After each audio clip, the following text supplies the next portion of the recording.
ગામની અંદર લોકો રડતા રડતા આવે ને હસતા હસતા જાય મારા બાપ.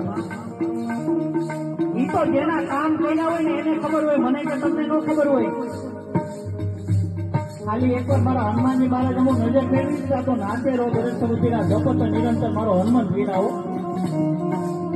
એટલા માટે અહીંયા સારંગપુર ધામ ઊભું કરી દઈએ મારા બાપ. બધાને બે હાથ ઊંચા કરીને તાલ્યનો સાથ આપવા નમ્ર વિનંતી. આ બાજુ વડીલો પણ એટક નહીં આવે, ઊંચા કરો એમ કહું. હા એમ. અમારી માતાઓને કોઈ દી એટક આવે નો આવે એ બધું આ બાજુ હોય. એટલા માટે બધાને હાથ ઊંચા કરવા નમ્ર વિનંતી.